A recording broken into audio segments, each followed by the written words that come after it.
Bonjour à tous.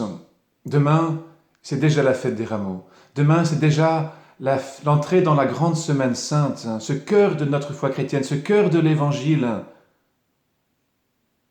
Mais est-ce que cela aura bien lieu?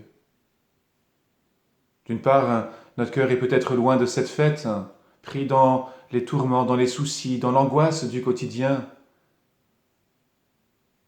de tout ce qui nous fait mal, de tout ce qu'on n'arrive plus à gérer. Pour d'autres, c'est l'angoisse de ne pas pouvoir se retrouver comme avant, de ne pas pouvoir aller sur les tombes de nos défunts pour déposer ce brin de rameau. Cette fête aura-t-elle vraiment lieu? C'est bien la question que se posent les Juifs du temps de Jésus. Jésus est menacé d'arrestation, ça y est, l'affaire est lancée. Et on se demande, mais Jésus viendra-t-il à la fête? Qu'en pensez-vous? La réponse est claire, nous le savons déjà, il viendra à la fête, il sera là, il fera, oui, demain son entrée à Jérusalem. Mais cette fête des rameaux, ce n'est pas uniquement la commémoration d'un événement du passé, c'est ce que Jésus vient accomplir pour nous aujourd'hui. Il vient épouser notre condition humaine, il vient pleinement entrer dans notre histoire pour y assumer ce poids de souffrance, ce poids de malheur, ce poids d'angoisse, ce poids d'inquiétude, ce poids de la mort. Il vient, et c'est demain, oui, clairement, que ce grand plongeon de Jésus, ce grand baptême d'amour de Jésus pour nous dans notre vie va s'accomplir pour notre salut. Vous en avez un doute? Eh bien, relisez la première lecture qui nous est donnée du prophète Ézéchiel au chapitre 37, versets 21 et 28. Relisez-la, tout est dit.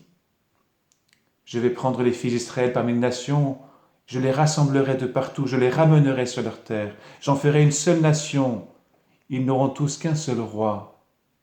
Je les sauverai, je les purifierai, alors ils seront mon peuple et moi je serai leur Dieu. Voilà quelques mots qui nous disent cette déclaration d'amour du Seigneur pour nous, aujourd'hui, là, dans notre situation. Alors oui, demain, cette fête, elle aura bien lieu. En revanche, nous, est-ce que nous y serons à la fête? Comment y participer? Comment y prendre part? C'est la question encore dans l'Évangile. Qu'allons-nous faire? Qu'allons-nous faire? Là, c'est la question de ceux qui ont envie plutôt d'arrêter Jésus, mais nous aussi, qui voulons le suivre. Qu'allons-nous faire? Tout d'abord, je vous invite clairement à prendre les moyens, à vous renseigner pour pouvoir suivre la messe à la télévision, à intensifier cette prière pour être avec Jésus, pas à pas avec lui. À 11 heures demain sur France 2, sur KTO, il y a plusieurs messes par jour proposées. Il y aura aussi le jeudi saint, le vendredi saint, la veillée pascale. Voilà. Premièrement, renseignez-vous sur Internet pour avoir toutes ces informations-là et le faire au mieux possible. Mais j'ai envie de dire, il ne s'agit pas seulement d'assister à la messe à la télévision, il s'agit d'y participer. Et vous avez certainement dû recevoir, il y a quelques jours, cette proposition de liturgie familiale, de liturgie domestique que la paroisse vous propose pour cette semaine sainte.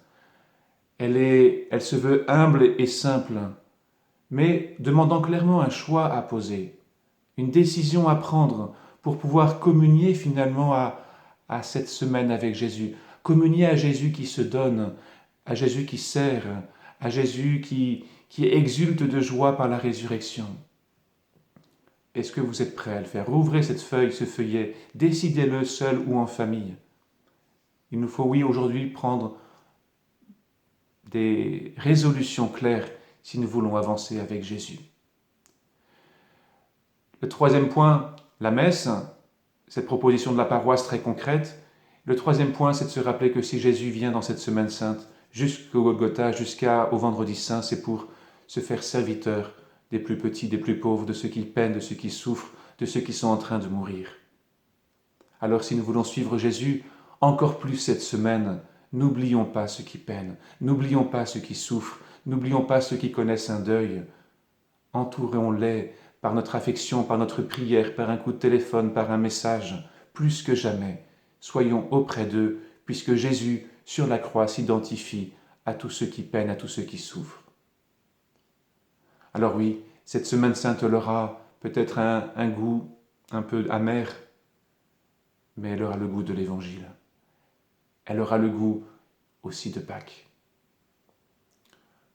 Pour les rameaux, ne vous inquiétez pas. Demain, vous pouvez vous en fabriquer avec du papier, avec ce que vous trouvez dans le jardin, très bien. Mais sachez qu'au retour après le confinement, lorsque nous nous retrouverons pour fêter la joie d'être ensemble, ou plutôt pour fêter Jésus qui nous rassemble, Jésus Victor qui nous rassemble, nous bénirons à ce moment-là les rameaux. Bonne fête des rameaux, bonne semaine sainte et à très vite.